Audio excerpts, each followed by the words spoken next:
दोस्तों, स्वागत है आप सभी का हमारे YouTube चैनल पर हैरी स्कैरी टेल्स में। मेरा नाम हैरी है। आज मैं आप सभी के लिए एक और सच्ची और डरावनी कहानी लेकर आया हूँ। ये कहानी हमें एक कान जी ने भेजी है। अब मैं कहानी आप लोगों को एक कान जी के पॉइंट ऑफ व्यू से सुनाऊंगा। तो चलिए दोस्तों, कहानी को शुरू करते हैं। मेरे दीपेंद्र पुरोहित हैं और पेशे से मैं पत्रकार और लेखक हूँ। अपने करियर की शुरुआत 10 साल में पत्रकारिता पर अधिक ध्यान दिया था, फिर पूर्ण रूप से लेखक बनने का फैसला कर लिया था।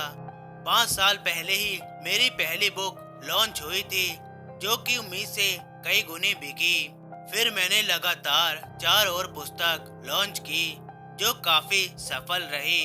तब तक मैं बेस्ट सेलर लेखक बन चुका था। मैं सच्ची परलौकिक घटनाओं पर पुरोहित उपन्यास लिखता, और क्योंकि उपन्यास के कवर पर सच्ची घटना लिखा होता था, इसलिए लोग इसे खरीद लेते। पर निजी तौर पर मैं इन सब बातों को नहीं मानता था। मुझे यह सब केवल लोगों के दिमाग का खेल लगता। अपने प्रसिद्धि के दौरान मुझे कई अलग अलग टीवी शो में बुलाया गया था, जिसमें कई में मुझे परलौकिक चीजों पर कहानी लिखनी होती या कई पर इस विशेष पर चर्चा।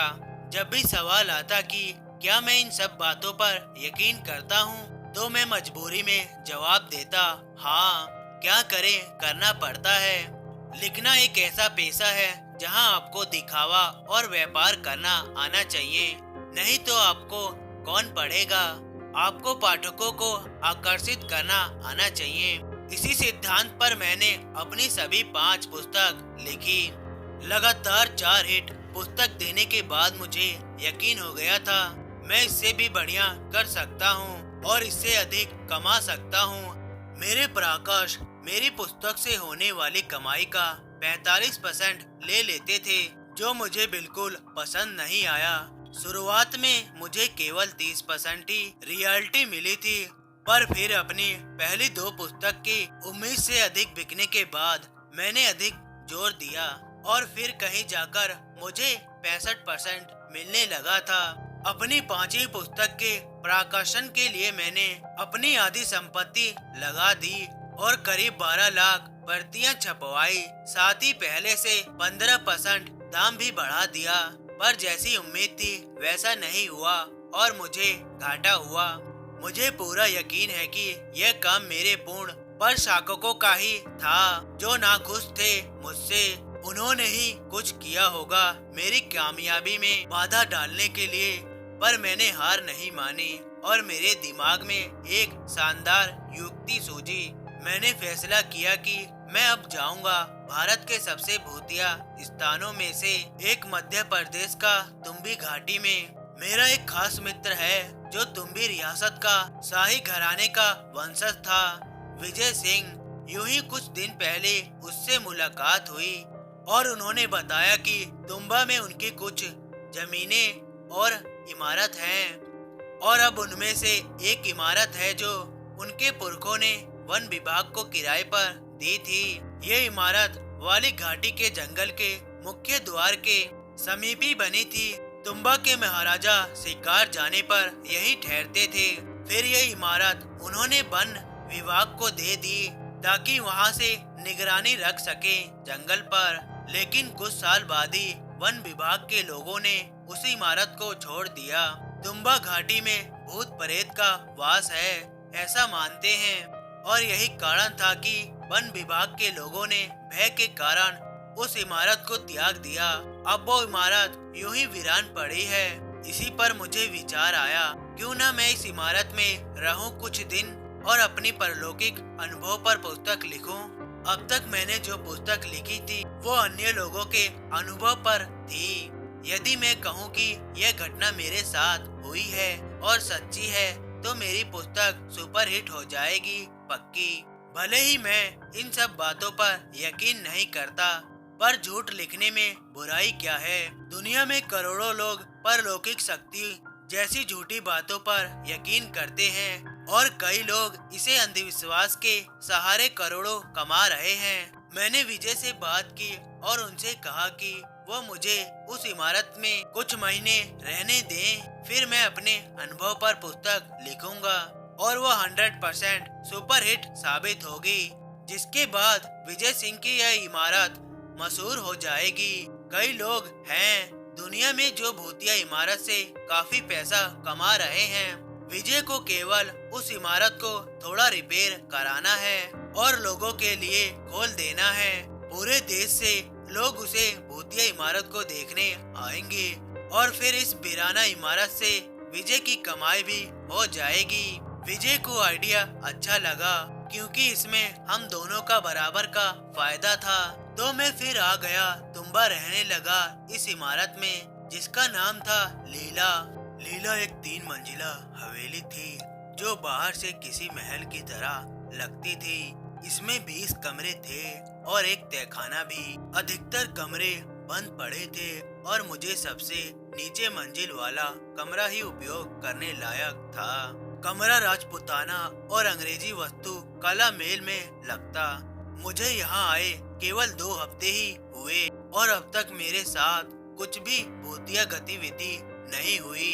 मैंने कमल राम से पूछा जो लीला के रखवाले हैं, तो उसने मुझे लीला के बारे में कुछ भूतिया किस्से सुनाए जो उसके साथ हुए थे। उसने बताया कि उसे लीला में हंसने की आवाज आती है और जंगल के भीतर से रोने, चीखने और चिल्लाने की आवाज भी आती है। साथ कहते हैं कि रात में जो भी इस जंगल में प्रवेश करता है वो भटक जाता है और भूत उसे मार डालता है। पर कहते हैं कि इस जंगल में एक नेक आत्मा है जो एक बुजुर्ग के रूप में आती है और भटके हुए मुसाफिरों को सही मार्ग दिखाकर उनकी जान बचाती है। साथ ही गांव वाले यहाँ के आसपास भी नहीं आते हैं। कहते हैं कि उनकी जो गाय या बकरी यहाँ की घास भी खा ले तो अगले दिन उसकी लाश यहाँ मिलती है। वो अपने पशु घर से निकलकर यहाँ कैसे आती है कोई नहीं जानता। कमला राज ने कहा कि यदि लीला में हो रही गतिविधियों पर ध्यान ना दे तो कोई खतरा नहीं, इसलिए वो इतने सालों से महफूज है। पर कई बार बुरी आत्मा उसे भ्रम में डाल देती है और जंगल की ओर जाने को मजबूर करती है, पर वो कैसे तैसे इस भ्रम से निकल आता है। कहते हैं कि उसके पुरखों की कृपा का असर है। स्थानीय लोग भी मानते हैं कि लीला तो केवल झलकी है, असली खतरा तो वह जंगल है जिनमें न जाने कैसी मनमोहने की शक्ति है जो हर वर्ष कई लोगों को आकर्षित कर मार देती है। मुझे तो इन सब पर यकीन नहीं था। हाँ, मैं मानता हूँ कि लोग रास्ता भटककर मर जाते होंगे और शायद इस जंगल में कोई नशीली फफूंद है जिसे सूंघकर लोगों को भ्रम होने लगता होगा। 2 हफ्ते और बीत गए और अधिक कुछ नहीं हुआ मेरे साथ। हाँ, रात में किसी के चलने की आवाज आती है, पर उसका भी एक वैज्ञानिक कारण है। जब कुछ हो ही नहीं रहा ही तो मैं अपनी पुस्तक में लिखूंगा क्या। मैं उम्मीद कर रहा था कि मेरे दिमाग भी मेरे साथ खेल खेले और मुझे भ्रम में डाले, जिससे मैं लिखूंगा, पर कुछ नहीं। अब मुझसे और रहा नहीं गया और मैंने फैसला किया कि मैं रात को जंगल में जाऊंगा। जरूर जंगल जाकर मैं अपने अनुभव को तोड़ मरोड़ कर पेश करूंगा और उस अनुभव को और भूतिया बना दूंगा। मैंने जंगल का नक्शा, एक टॉर्च और कुछ जरूरी सामान लिया और चल दिया। हमें शहर में ये पता नहीं चलता, पर चांद की रोशनी रात के अंधेरे काफी होती है। हम मनुष्य के लिए पूनम की रात थी और जंगल के शुरुआती हिस्से इतने घने नहीं थे, जिस कारण काफी रोशनी आ रही थी और मुझे टॉर्च की भी जरूरत नहीं पड़ी। पहले के 20 मिनट अधिक कुछ नहीं हुआ, पर जैसे जैसे मैं आगे बढ़ता गया जंगल घना होता गया और ठंड बढ़ने लगी। फिर एक समय ऐसा आया जब मुझे अपना जैकेट और टॉर्च निकालनी ही पड़ी। साथ ही मुझे ऐसा एहसास होने लगा कि कोई मुझे देख रहा है। मुझे लगा कि अब मेरा दिमाग मेरे साथ खेल रहा है। असल में अंधेरे में हर मनुष्य को ऐसा प्रतीत होता है कि कोई उन्हें देख रहा है, पर ऐसा होता नहीं। यह असल में अनुपूर्ण विकास के कारण हमें मिला है एक तोहफा है, क्योंकि हमारे पुरखों जंगल में रहते थे और अंधेरे में देख नहीं पाते थे, इसलिए उन्होंने चौकन्ना रहने के लिए ये खूबी विकसित कर ली। इस कदर हमारे पुरखे अंधेरे में चौकन्ना रहने लगे और स्वाभाविक शिकारियों से बचे रहे। पर अब जो होने लगा था मेरे साथ वह कुछ अजीब था। मुझे अजीब सा भय लगने लगा था। कड़ाके की ठंड लग रही थी, पर फिर भी पसीना आ रहा था। मुझे लगा कि यह शायद उस जहरीले फफूंद का असर है जिसके बीज आयु में फैले हुए हैं। इसलिए मैंने मास्क पहन लिया ताकि मुझ पर फफूंद का असर ना हो, पर शायद देर हो गई थी। अब मुझे कदमों की आवाज भी सुनाई देने लगी थी। मैंने सोचा कि अब यहाँ से निकलना ही सही होगा। फफूंद का काफी असर हो गया है। मैंने नक्शा देखा तो जंगल का निकास द्वार करीब आधे घंटे दूर ही था, तो मैं चलता गया।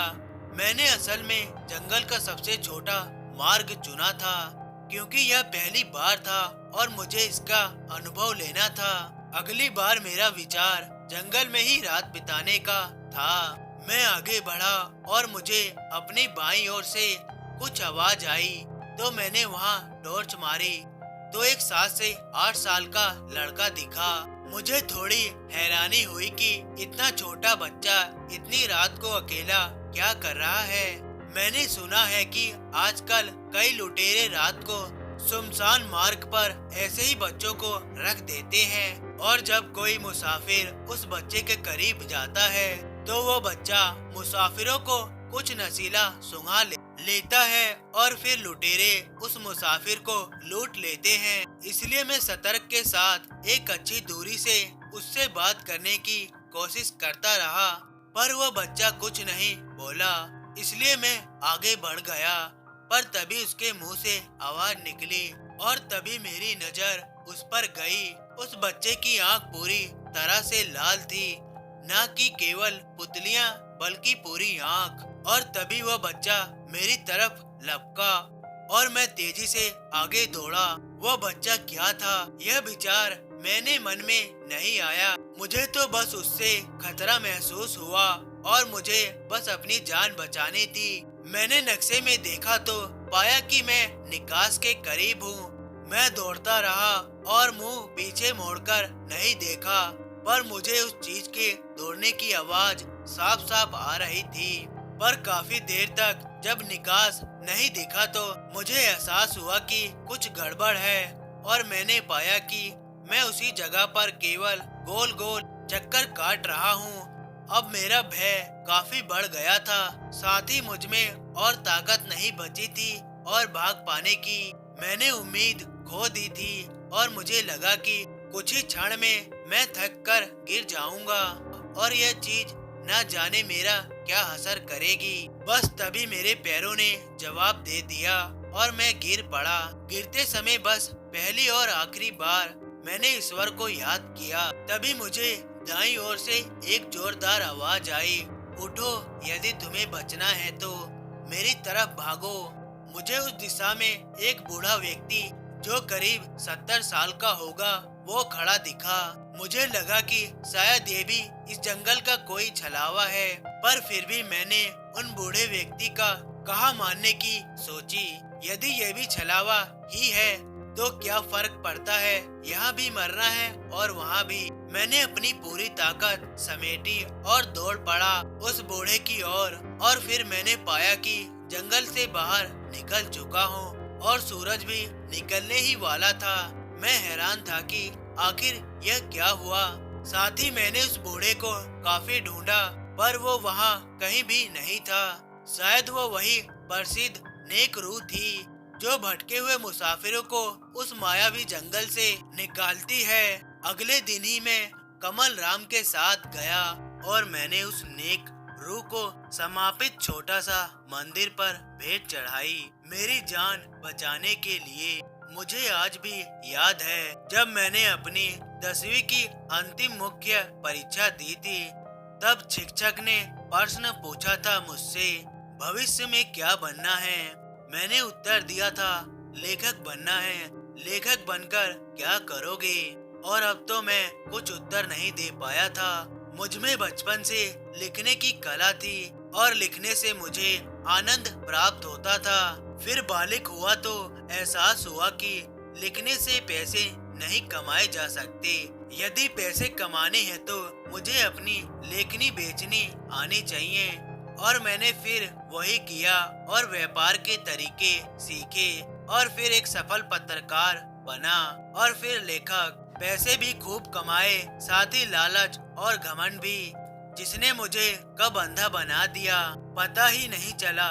उस घटना के बाद मैं कई दिनों तक इन्हीं विचार में था कि तभी एक गजब घटना घटी। एक दिन वो बूढ़ा व्यक्ति लीला के सामने ही खड़ा मिला। मैंने उन्हें तहे दिल से शुक्रिया किया और फिर हर अधिक काल हमारी बात शुरू हो गई। उनसे बात कर कर आराम काफी मिला और एहसास होता है कि मैं कितना मूर्ख था।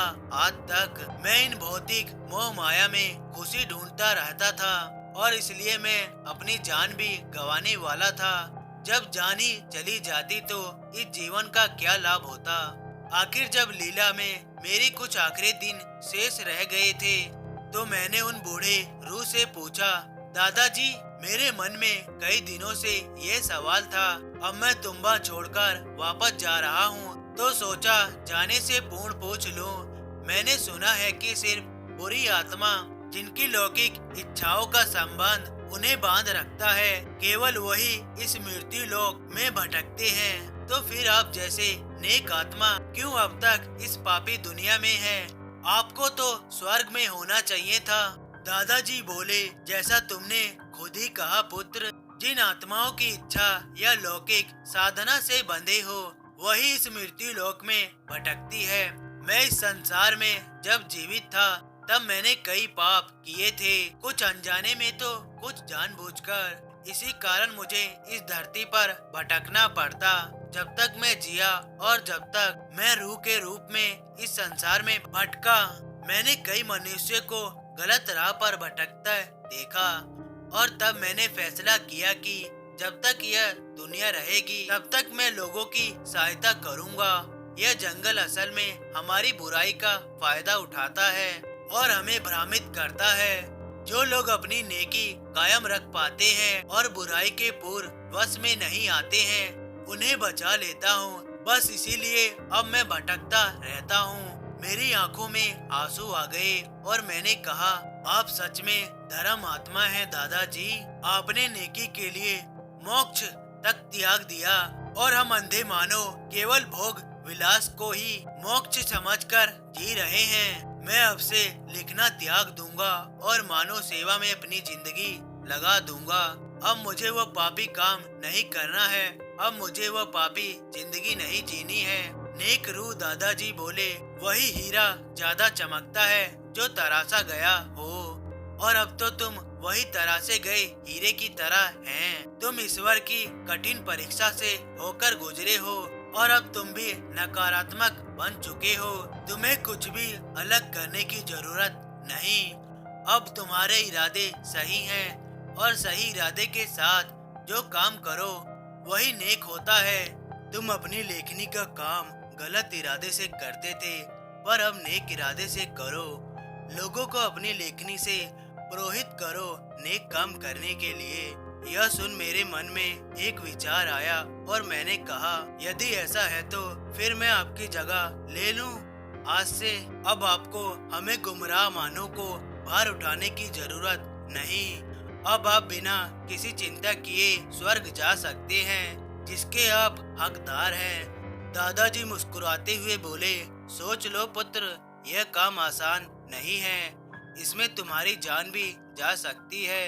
मैंने पूरे विश्वास के साथ कहा, मुझे पता है इस बारे में, पर अब मैंने दिल में पक्का इरादा कर लिया है जो कि नेक है और पक्का, और आपका आशीर्वाद और ईश्वर है मेरे साथ। अब मुझे किसी चीज का खौफ नहीं और नेकी के काम के लिए भला कोई क्यों डरे।